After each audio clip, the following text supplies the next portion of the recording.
One day special lunch என்ன பண்ணியிருக்கேன்னு பார்த்தீங்கன்னா சிக்கன் பிரியாணி ஈஸியாக எப்படி டபரால் செய்கிறதுன்னு பார்க்கலாம் வாங்க. சிக்கன் பிரியாணினாலே ஒரு மாதிரி கவுச்சி ஸ்மெல் வரும். அந்த மாதிரி வராமல் செய்கிறது எப்படி பார்க்கலாம். இந்த மாதிரி ஒரு பாத்திரத்தில் தேவையான நெய்யும் எண்ணெயும் ஆட் பண்ணிக்கோங்க. நான் 4 கப் அரிசிக்கு தேவையான எண்ணெயும் நெய்யும் ஆட் பண்ணியிருக்கேன். இப்போ பட்டை, இலை, கிராம்பு, ஏலக்காய் எல்லாத்தையும் ஆட் பண்ணிக்கோங்க. ஒரு 5 வெங்காயம் ஆட் பண்ணிக்கோங்க. நல்லா நீல வாட்டில் கட் பண்ணி 3 பச்சை மிளகாய் நல்லா முழுசாகவே ஆட் பண்ணிக்கோங்க. உங்களுக்கு வேணும்னா கட் பண்ணிக்கோங்க. பச்சை மிளகாய் ஒரு ஃப்ளேவருக்கு தான், காரம் ஒன்றும் வராது கட் பண்ணுறதால. ஒரு கைப்பிடி அளவு புதினா இலை, கொத்தமல்லி ஆட் பண்ணிக்கோங்க. நல்லா வதக்கிக்கோங்க. எப்போவுமே பிரியாணிக்கு வெங்காயம் ரொம்பவே நல்லா வதங்கணும், அதுதான் ரொம்ப முக்கியம். கொத்தமல்லி, புதினா எல்லாம் ஆட் பண்ணிவிட்டு நல்லா வதக்கி விட்டுக்கோங்க. வதக்கி விடுறதால நல்லா அதோட ஃப்ளேவர் நல்லாவே இறங்கும். நல்லா வதக்குங்க. இப்போ ஒரு 3 தக்காளி ஆட் பண்ணிக்கோங்க. தக்காளியை நல்லா கட் பண்ணி ஆட் பண்ணிக்கோங்க. அப்போ தான் அதோட கலர் அதில் இறங்கும். அப்புறம் கலர்ஃபுல்லாக இருக்கும் பிரியாணி. இப்போது தேவைக்கேற்ப கல்லுப்பு ஆட் பண்ணியிருக்கேன். நீங்களும் இந்த மாதிரி ஸ்டேஜில் ஆட் பண்ணிங்கன்னா நல்லாவே தக்காளியும் வெங்காயமும் நல்லாவே வதங்கிடும். நல்லா கலரை விட்டுட்டு அதுக்கு நேரம் வேகட்டும். நல்லா ஒரு 5 நிமிஷம் வேகட்டும். இப்போ சிக்கனை நல்லா வாஷ் பண்ணி வச்சுக்கோங்க.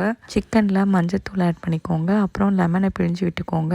மிக்ஸ் பண்ணிக்கோங்க. அது ஒரு சைடில் ஒரு 10 நிமிஷம் இருக்கட்டும். இப்போ பிரியாணி மசாலா ஆட் பண்ணியிருக்கேன். பிரியாணி மசாலா வீட்லேயே தான் அரைச்சேன். லவங்கம் 50 கிராம், பட்டை 50 கிராம், ஏலக்காய் 50 கிராம் போட்டு நல்லா வதக்கிட்டு மிக்சியில் போட்டு அரைச்சிட்டேன். அந்த பொடி தான் ஆட் பண்ணியிருக்கேன். ஒரு 2 ஸ்பூன் ஆட் பண்ணிட்டேன்.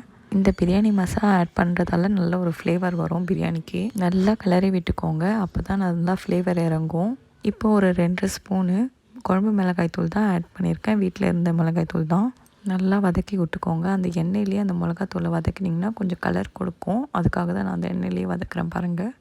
ஒரு 5 to 6 ஸ்பூனு இஞ்சி பூண்டு பேஸ்ட் ஆட் பண்ணிக்கோங்க. இஞ்சி பூண்டு பேஸ்ட்டு பிரியாணியில் ஆட் பண்ணுறதால ஒரு நல்ல ஒரு டேஸ்ட்டாகவும் இருக்கும், நல்ல மணமாகவும் இருக்கும். நல்லா கிளறி விட்டுக்கோங்க. நல்லா கிளறி விட்டுட்டு தயிர் ஒரு 1/2 கப் ஆட் பண்ணிக்கோங்க. புளிக்காத தயிராக இருக்கணும். நல்லா கிளறி விட்டுக்கோங்க. எப்பவுமே தயிர் ஆட் பண்ணுறதால நம்ம காரம் கொஞ்சம் கம்மியாகவும் இருக்கும், ஒரு டேஸ்ட்டும் வரும் பிரியாணிக்கு. நல்லா கலந்து விட்டுக்கோங்க.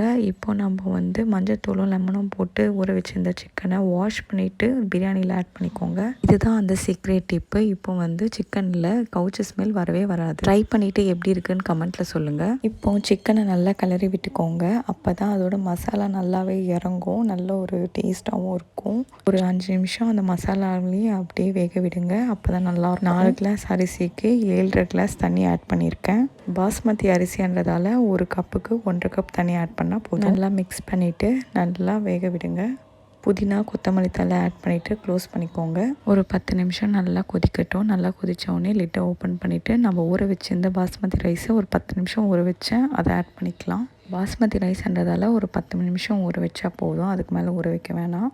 நல்லா கொதித்த உடனே ஆட் பண்ணிக்கோங்க. அப்போ தான் பாஸ்மதி ரைஸ் நல்லா உடையாமல் வரும். சைட் டிஷ் சிக்கன் 65 பண்ணிகிட்ருக்கேன். சிக்கன் 65 பிரியாணிக்கு எப்போவுமே ரொம்ப நல்லாயிருக்கும். கொஞ்சம் நேரம் ஆனோடனே தட்டை ஓப்பன் பண்ணி பார்த்திங்கன்னா இந்த மாதிரி தண்ணியாக இருந்துச்சுன்னா கொஞ்சம் நல்லா கிளறி விட்டுருங்க. கிளறி விட்டுட்டு ஒரு தட்டை வச்சு க்ளோஸ் பண்ணிவிடுங்க. ஸ்டவ்வை சிம்மில் வச்சுக்கோங்க. தட்டு மேலே ஏதாச்சும் ஒரு வெயிட் வச்சுக்கோங்க. ஒரு 5 மினிட்ஸ் கழிச்சு ஓப்பன் பண்ணி பார்த்திங்கன்னா பிரியாணி ரெடியாக இருக்கும். அவ்வளோதாங்க. சிக்கன் பிரியாணி இந்த மாதிரி ஈஸியாக சிம்பிளான மெத்தடில் செஞ்சு பாருங்கள். எல்லோரும் நல்லா இருக்குன்னு சொல்லுவாங்க. ட்ரை பண்ணி பாருங்களேன். Chicken biryani, onion raita, egg, chicken 65 எல்லாமே ரெடி ஆகிடுச்சு. வாங்க சாப்பிடலாம். பிரியாணி ரொம்பவே நல்லா இருந்துச்சு. சிக்கனும் நல்லா வெந்திருந்துச்சு. நல்லா சாஃப்டாகவே வெந்திருந்தது. நல்லா இருந்தது. வீடியோ பிடிச்சிருந்துச்சுன்னா லைக் பண்ணுங்கள், ஷேர் பண்ணுங்கள், கமெண்ட் பண்ணுங்கள். மறக்காமல் சப்ஸ்கிரைப் பண்ணுங்கள். சப்ஸ்கிரைப் பண்ணுறதால எனக்கு ஒரு மோட்டிவேஷனாக இருக்கும் நெக்ஸ்ட் வீடியோ போடுறதுக்கு.